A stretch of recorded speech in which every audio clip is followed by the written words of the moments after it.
जय हिंद दोस्तों, मैं आशीष सर आपका हार्दिक स्वागत करता हूं द कैरियर पॉइंट के ऑफिशियल यूट्यूब चैनल पे। दोस्तों कैसे हैं आप? उम्मीद है अच्छे होंगे, स्वस्थ होंगे।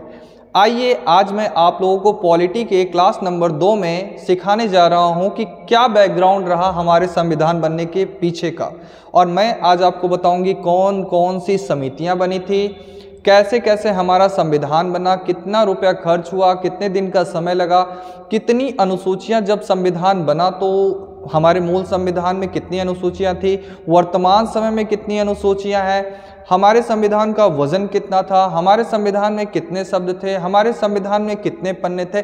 जितने भी क्वेश्चन आपके दिमाग में आते हैं सारे का हम जवाब देने का कोशिश करेंगे आपको इस वीडियो के अंतर्गत। आइए देखते हैं क्लास नंबर 2 में कैबिनेट मिशन का गठन। जब द्वितीय विश्व युद्ध के बाद ब्रिटेन में लेबर पार्टी सत्ता में आती है और प्रधानमंत्री बनते हैं क्लेमेंट एटली, उन्होंने भारत को आज़ाद करने के लिए कैबिनेट मिशन का गठन किया। कैबिनेट मिशन का गठन करने के बाद कैबिनेट मिशन 15 मार्च 1946 ईस्वी को भारत के लिए चलता है और ये कैबिनेट मिशन 24 मार्च को भारत पहुंचता है। 24 मार्च 1946 ईस्वी को भारत पहुंच जाता है। कैबिनेट मिशन के अंतर्गत कुल 3 लोग होते हैं, क्रिप्स, लॉरेंस, अलेक्जेंडर। ये रहे क्रिप्स, लॉरेंस, अलेक्जेंडर। इनसे हमारे नेता लोग जाकर के मिल रहे हैं। ये है सर पैसिफिक लॉरेंस, जिनसे कि हमारे नेता जाकर के मिल रहे हैं। यही हैं अध्यक्ष कैबिनेट मिशन के। देखते हैं हम लोग कैबिनेट मिशन का गठन हुआ सन 1946 ईस्वी में। कैबिनेट मिशन के तहत भारतीय संविधान के निर्माण के लिए संविधान सभा का गठन किया गया। संविधान सभा के सदस्यों की कुल संख्या निर्धारित की गई 389। जब कैबिनेट मिशन भारत में आता है और भारतीय नेताओं से मिलता है तो वो कैबिनेट मिशन द्वारा कहा गया कि आप अपने संविधान का निर्माण स्वयं करिए। इतना सुनते ही भारतीयों में खुशी की लहर दौड़ गई। लोगों की आंखों में आंसू आ गए। लोग एक दूसरे के गले मिलने लगे, लोग मिठाइयाँ बांटने लगे, कुछ लोग तो फूट फूट कर रोने लगे। जिस आज़ादी की कल्पना हम 300 सालों से कर रहे थे, आज वास्तव में वो आज़ादी हमें मिलने जा रही थी। तो जब हम लोगों से कहा गया कि आप अपने संविधान का निर्माण स्वयं करिए, तब हम लोगों ने ये डिसाइड किया कि अब हमको स्टार्ट करना चाहिए संविधान निर्माण प्रक्रिया। तो ब्रिटिश वासियों ने, ब्रिटिश मतलब कैबिनेट मिशन के द्वारा हमको ये बताया गया कि कैबिनेट मिशन में कुल सदस्यों की संख्या कितनी होगी? 389 होगी। उसमें से 292 ब्रिटिश प्रांतों से होंगे, 93 देसी रियासतों से होंगे। दोस्तों 4 चीफ कमिश्नरेट होंगे। जैसा कि मैं आपको बताता हूँ इसको पूरे डिटेल में, उन्होंने हमसे कहा था कि 389 सीटें टोटल होंगी, जिसमें से 296 सीटें जो कि ब्रिटिश भारत द्वारा निर्धारित की गई थी, इस पर आप क्या कराइएगा? चुनाव कराइए। उन्होंने कहा कि 93 देशी रियासतों को आप स्वतंत्र छोड़ दीजिएगा। वो जिस तरह से आपके साथ मिलना चाहें, यानी कि मनोनयन प्रक्रिया द्वारा भी अगर वो आपके साथ शामिल होना चाहे तो उन्हें आप शामिल कर सकते हैं। जब इस 296 सीटों पे चुनाव होता है तो आगे चल करके हम लोग देखेंगे इसी 296 सीटों में से कांग्रेस जीत जाती है 208 और मुस्लिम लीग जीत जाती है 73 और अदर के द्वारा जीता जाता है 15 सीट, और ये टोटल हो जाता है 296। आगे की कहानी में हम लोग देखते हैं कि क्या होता है। देखिएगा, चुनाव हुआ, लेकिन जब संविधान सभा की बैठकें चालू हुई तो संविधान सभा की पहली बैठक जो होती है अस्थायी बैठक 9 दिसंबर 1946 ईस्वी को, और 11 दिसंबर को होती है संविधान सभा की स्थायी बैठक, और 13 दिसंबर को होती है संविधान सभा का उद्देश्य प्रस्ताव प्रस्तुत किया जाता है पंडित जवाहरलाल नेहरू जी के द्वारा।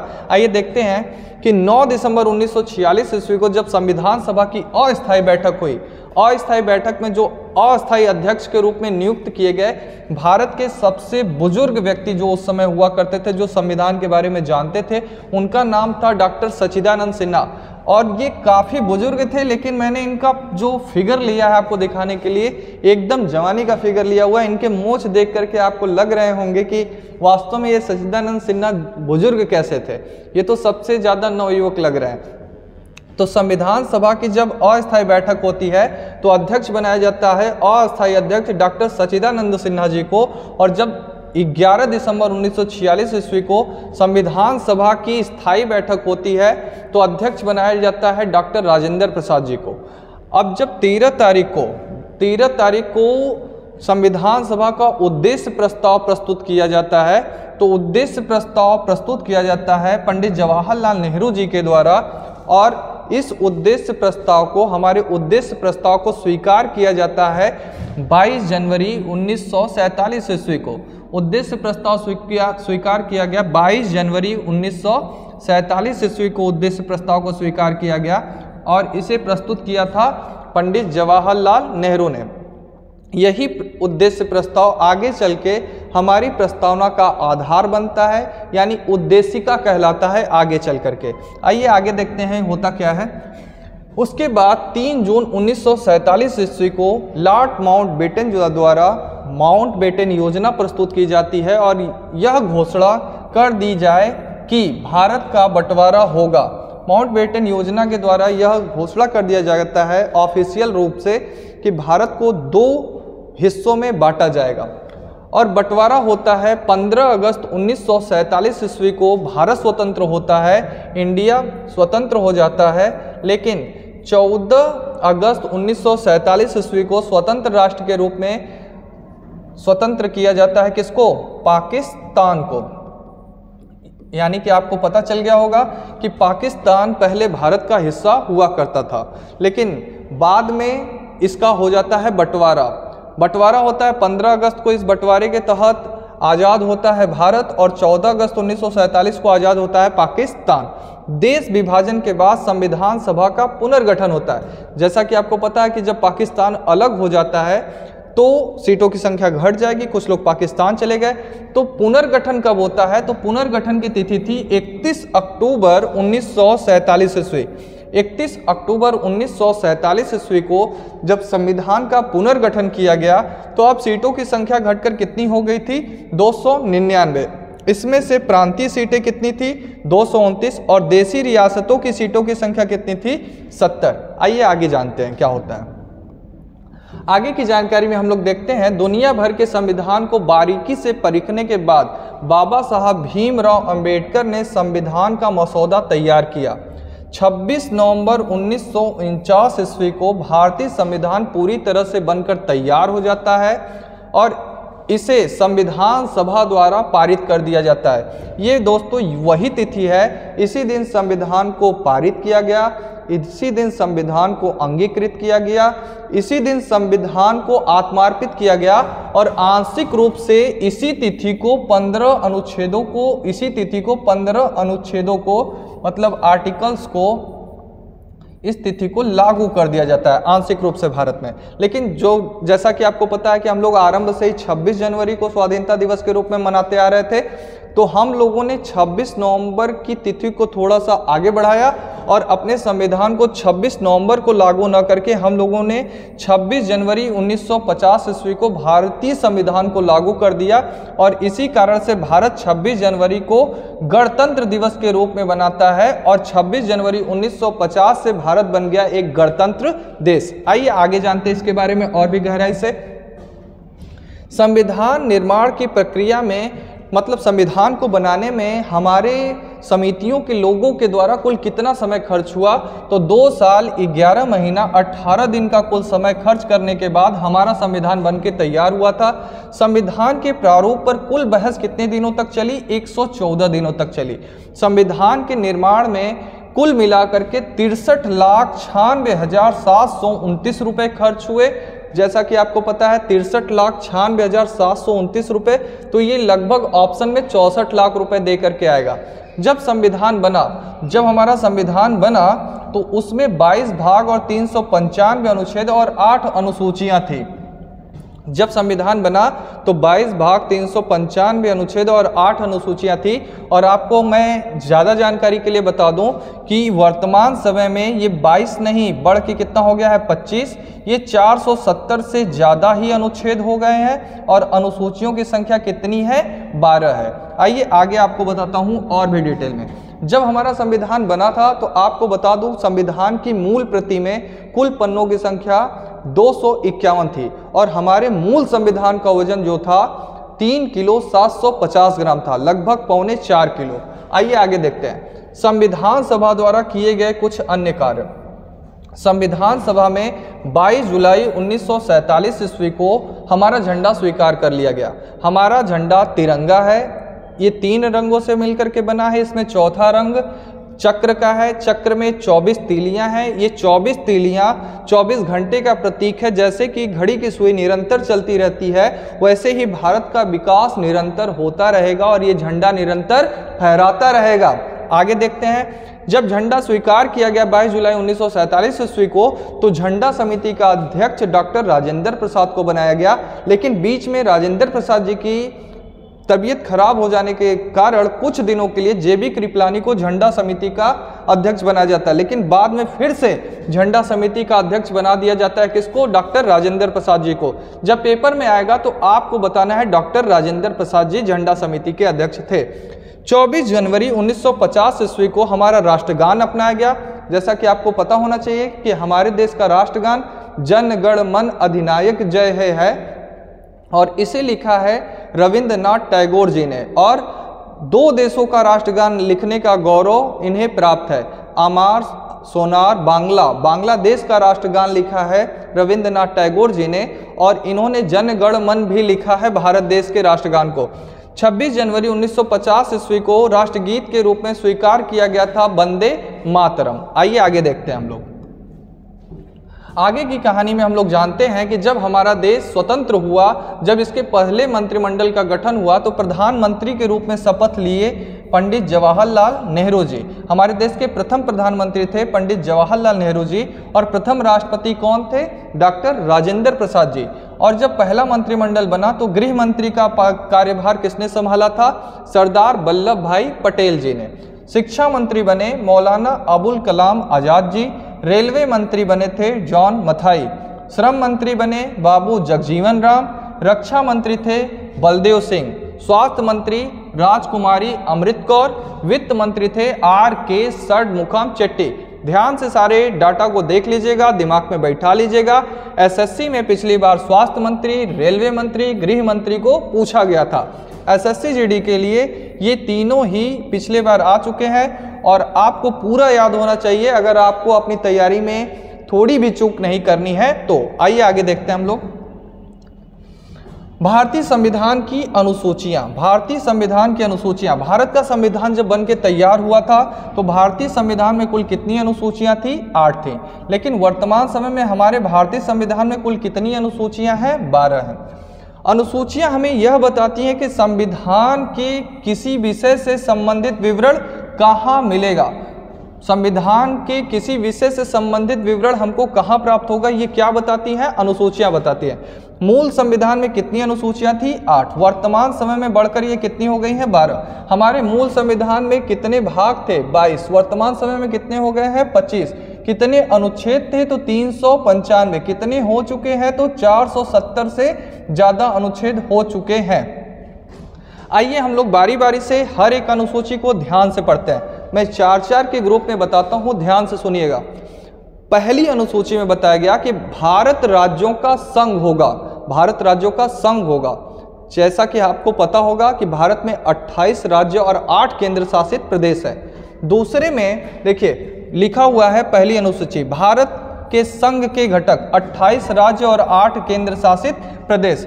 दूसरी अनुसूची हमें बताती है कि भारत में सर्वोच्च अधिकारियों का वेतन, भारत के सर्वोच्च अधिकारियों के वेतन के बारे में, वेतन और भत्ते के बारे में हमें कौन सी अनुसूची बताती है? अनुसूची 2।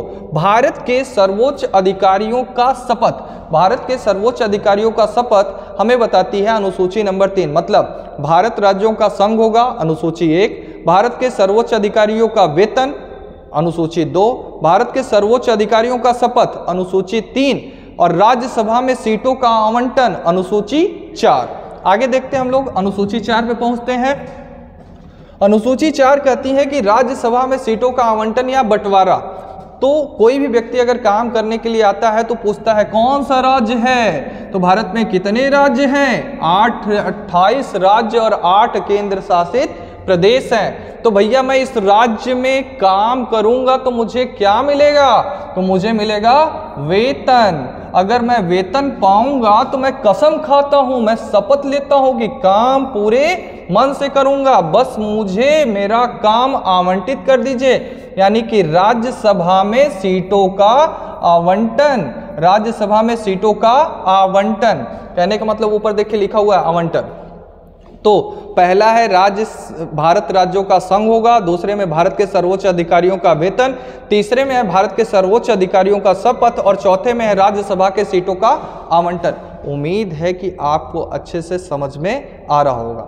2 के स्पीड में मत करिएगा क्योंकि मैं खुद ही 2 के स्पीड में पढ़ाता हूँ, ठीक है। आगे ध्यान से देखते हैं हम लोग। 5वीं अनुसूची हमें बताती है कि अनुसूचित जाति और अनुसूचित जनजाति के क्षेत्रों का प्रशासन, अनुसूचित जाति और अनुसूचित जनजाति के क्षेत्रों का प्रशासन, लेकिन कुछ विशेष राज्यों को छोड़ करके, असम, मेघालय, त्रिपुरा, मिजोरम को छोड़ करके। और अनुसूची 6 हमको बताती है अनुसूचित जाति, अनुसूचित जनजाति के विशेष क्षेत्रों का प्रशासन, जिसका की ट्रिक होता है ATMM। कहने का मतलब है असम, त्रिपुरा, मिजोरम और मेघालय, इसमें मणिपुर को शामिल नहीं किया गया है। असम, त्रिपुरा, मिजोरम, मेघालय, मणिपुर शामिल नहीं है। तो आइए एक बार क्विक रिवीजन करवाता हूं आपका। अनुसूची 1 क्या है? अनुसूची 1 है भारत राज्यों का संघ होगा, 28 राज्य और 8 केंद्र शासित प्रदेश। दूसरा क्या है? भारत के सर्वोच्च अधिकारियों का वेतन। तीसरा क्या है? भारत के सर्वोच्च अधिकारियों का शपथ। 4 क्या है? राज्यसभा में सीटों का आवंटन। 5 क्या है? अनुसूचित जाति, अनुसूचित जनजाति के क्षेत्रों का प्रशासन, 4 राज्य छोड़ करके विशेष राज्य। और अनुसूची 6 क्या है? अनुसूचित जाति, अनुसूचित जनजाति के विशेष क्षेत्रों का प्रशासन, असम, त्रिपुरा, मेघालय, मिजोरम को लेकर के। आइए देखते हैं आगे। अनुसूची 7 क्या है? अनुसूची 7 हमको बताती है, अनुसूची 7 में हमको विवरण मिलता है किसका? सूचियों का वर्णन मिलता है। अनुसूची 7 में है सूची। तो सूचियां कितने प्रकार की हैं? भारतीय संविधान के अनुसार सूचियां हैं 3 प्रकार की, संघ सूची, राज्य सूची और समवर्ती सूची। आइए जानते हैं इसको विस्तृत तरीके से। केंद्र राज्य के शक्तियों का बंटवारा किया गया है सूचियों के माध्यम से। जैसे कि सबसे पहले बताया गया है कि संघ सूची, इस पर विषय जो बनाता है वो केंद्र बनाता है, जिस पर विषय केंद्र और कानून भी केंद्र ही बनाता है। मूल संविधान, जब संविधान बना था तो उसमें कुल कितने विषय थे? तो 97 थे। वर्तमान समय में इसमें कितने विषय हो गए हैं? 100 विषय हो गए। तो संघ सूची पर कानून बनाने का अधिकार किसका होता है? केंद्र का होता है। और वर्तमान समय में इसमें कितनी संख्या हो गई इसकी? 100। जब बना था तो कितने थे? 97, यानी कि 3 बढ़ गया। राज्य सूची, मूल संविधान पर इस पर विषय बनाता है, इस पर कानून बनाता है राज्य सरकार। और जब संविधान बना था तो इसकी संख्या कितनी थी? 66। लेकिन वर्तमान समय में घटकर इसका कितना हो गया है संख्या? 61, यानी 5 घट गया है। और जो समवर्ती सूची होती है इसकी संख्या आरंभ में इस पर केंद्र और राज्य दोनों नियम बना सकता है। और जब हमारा संविधान बना था तो इसकी संख्या थी 47। वर्तमान समय में इसकी संख्या कितनी हो गई है? 52। तो आइए जानते हैं एक बार क्विक रिवीजन में कि सूचियां होती हैं 3 प्रकार की, संघ सूची, राज्य सूची, समवर्ती सूची। संघ सूची पर विषय बनाता है केंद्र सरकार, राज्य सूची पर विषय बनाता है राज्य सरकार, समवर्ती सूची पर विषय बनाता है केंद्र और राज्य सरकार दोनों मिलकर। संघ सूची में वर्तमान समय में 100 विषय शामिल हैं, लेकिन जब बना था संविधान तो कितने थे? 97। जब संविधान बना था तो राज्य सूची में 61 विषय थे। वर्तमान समय में इनकी संख्या कितनी है? 66। पहले 66 थे, वर्तमान समय में इनकी संख्या कितनी है? 61। और जब समवर्ती सूची की बात की जाए तो जब संविधान बना था तो मूल संविधान में 47 विषय थे, वर्तमान समय में इनकी संख्या कितनी है? 52। तो हम लोग यहाँ से ये कह सकते हैं कि +3 -5 और +5, यानी कि ट्रिक बन के तैयार हुआ 355। याद कर लीजिएगा, प्लस माइनस प्लस। आगे देखते हैं हम लोग 8वीं अनुसूची को। 8वीं अनुसूची है भाषा से रिलेटेड, भाषा से रिलेटेड। और देखिएगा ध्यान से, इसमें से बड़ा क्वेश्चन पूछता है SSC/GD। ध्यान से देखिएगा, भारतीय संविधान में कुल 22 भाषाओं का उल्लेख किया गया है। 22 भाषाओं का उल्लेख किया गया है, लेकिन आपको बता दें जब संविधान बना था तो उसमें भाषाओं की संख्या कितनी थी? 14। फिर इसमें संविधान संशोधन हुआ, 1 भाषा जुड़ा, फिर इसमें संविधान संशोधन हुआ, 3 भाषा जुड़ा, फिर इसमें संविधान संशोधन हुआ, 4 भाषा जुड़ा और टोटल भाषाओं की संख्या कितनी हो गई? 22 हो गई। आइए हम लोग जानते हैं इसको पूरे विस्तृत तरीके से कैसे कैसे इसमें परिवर्तन आया। भारत के 22 भाषाओं का उल्लेख किया गया है 8वीं अनुसूची के अंतर्गत। जो भाषा संबंधी संविधान संशोधन हुए सबसे पहले हुए 1967 ईस्वी में। ये था 21वां संविधान संशोधन। इस संविधान संशोधन द्वारा सिंधी भाषा को भारतीय संविधान में शामिल किया गया। ये रहा, जब देखो 1967 में पहली बार भारतीय संविधान में एक भाषा बढ़ी है तो वो भाषा कौन सी थी? सिंधी भाषा। और सिंधी भाषा भारत के किस राज्य में बोली जाती है? राजस्थान में। देखिए, दूसरी बार भाषा संबंधी संविधान संशोधन हुआ 71वां। इस संविधान संशोधन के माध्यम से जो हम लोग न म क करके जो याद करते हैं कि नेपाली, मणिपुरी और कोंकणी भाषा को भारतीय संविधान में जोड़ा गया। ये नेपाली भाषा एक विदेशी भाषा है जो कि भारत में बोली जाती है। तो 1992 में 71वें संविधान संशोधन द्वारा 3 भाषाओं को जोड़ा गया। और जो तीसरी बार भाषा संबंधी संविधान संशोधन हुआ वो 1992 में होता है। इसके तहत 4 भाषाओं को भारतीय संविधान में जोड़ा गया, मैथिली, संथाली, डोगरी और बोडो। तो कहने का मतलब है कि वर्तमान समय में भारतीय संविधान में भाषाओं की कुल संख्या कितनी है? 22 है। अच्छा, एक चीज और, मैथिली भाषा किस राज्य से संबंधित है? बिहार से। संथाली भाषा कहाँ से संबंधित है? झारखंड से। और डोगरी भाषा जम्मू कश्मीर, ये इंपॉर्टेंट है, ये आया हुआ था। और बोडो भाषा कहाँ से संबंधित है? वो है असम से संबंधित। उम्मीद है इसका मैंने पूरी तरह से पोस्टमार्टम कर दिया है। तो आप एक बात ये भी याद रखिएगा कि 21, 71, 92 ये 3 संविधान संशोधन है। इसमें 1, इसमें 3 और इसमें 4 भाषाओं को भारतीय संविधान में जोड़ा गया था। तो उम्मीद करते हैं कि 8वीं अनुसूची आपको पूरे डिटेल में समझ में आई होगी। आइए आगे देखते हैं। अनुसूची नंबर 9 भूमि सुधार से संबंधित है। अनुसूची 9 पहला संविधान संशोधन यही हुआ था। भारतीय संविधान का पहला संविधान संशोधन हुआ था।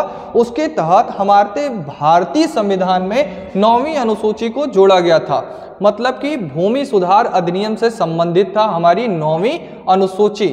और जो हमारी 10वीं अनुसूची थी वो दल बदल कानून से संबंधित थे। इसके लिए हुआ था 52वां संविधान संशोधन 1985 ईस्वी में। यह कानून दल बदल करने वाले सदस्यों की अयोग्यता निर्धारित करने वाले प्रावधानों को परिभाषित करता है। पहले लोग चुनाव लड़ते थे और जब चुनाव जीत जाते थे तो अपना दल बदल लेते थे, जिससे कि उस पार्टी को नुकसान हो जाता था, उसकी सरकारें गिर जाती थी। इस पर एक कड़ी प्रतिक्रिया करते हुए दल बदल कानून को भारतीय संविधान की 10वीं अनुसूची में जोड़ा गया था। आगे देखते हैं हम लोग कि आगे 11वीं अनुसूची जो है हमारे भारतीय संविधान की पंचायती राज व्यवस्था से संबंधित है। 73वें संविधान संशोधन द्वारा 1993 ईस्वी में 11वीं अनुसूची को भारतीय संविधान में शामिल किया गया। पंचायती राज व्यवस्था में कुल कितने विषय शामिल है? कुल 29 विषय शामिल हैं। 12वीं अनुसूची नगर निकाय से संबंधित है, नगर निकाय से। और ये 74वें संविधान संशोधन द्वारा 1993 ईस्वी में भारतीय संविधान में जोड़ा गया। और नगर निकाय में कुल विषयों की संख्या कितनी है? 18 है। आइए मैं अनुसूचियों का एक क्विक रिवीजन आपको मरवा देता हूं, जिससे कि आपके दिमाग में एकदम आसानी से बैठ जाए। तो आइए शुरू करते हैं कि अनुसूची 1 क्या है? भारत राज्यों का संघ होगा। अनुसूची 2 क्या है? भारत के सर्वोच्च अधिकारियों का वेतन। अनुसूची 3 क्या है? भारत के सर्वोच्च अधिकारियों का शपथ। अनुसूची 4 का है? तो अनुसूची 4 है राज्यसभा में सीटों का आवंटन।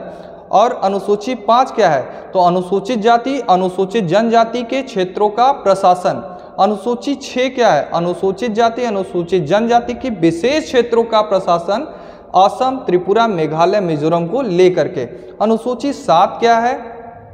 तो अनुसूची 7 है सूची से संबंधित। सूचियां 3 प्रकार की हैं, संघ सूची, राज्य सूची और समवर्ती सूची। अनुसूची 8 क्या है? तो अनुसूची 8 है भाषा से संबंधित। हमारे भारतीय संविधान में भाषाओं की कुल संख्या कितनी है? 22 है। अनुसूची 9 किससे संबंधित है? तो भूमि सुधार अधिनियम से संबंधित है अनुसूची 9। और कहने का मतलब है कि पूरे भारतीय संविधान में जो पहला संविधान संशोधन हुआ था उसके तहत अनुसूची 9 को ही जोड़ा गया। अनुसूची 10 क्या है? तो दल बदल अधिनियम है। अनुसूची 11 क्या है? तो पंचायती राज व्यवस्था है। पंचायती राज व्यवस्था में कुल कितने विषय हैं? तो 29 विषय हैं। और अनुसूची 12 क्या है? तो नगर निकाय है। नगर निकाय में कुल कितने विषय हैं? तो 18 है। तो अगर वीडियो अच्छा लगा हो तो लाइक करिए, शेयर करिए, सब्सक्राइब करिए। उम्मीद करते हैं कि मेरे द्वारा पढ़ाया गया पॉलिटी का क्लास 2 आपको अच्छा लगा होगा, मज़ा आया होगा, पढ़ के आनंद आया होगा। धन्यवाद।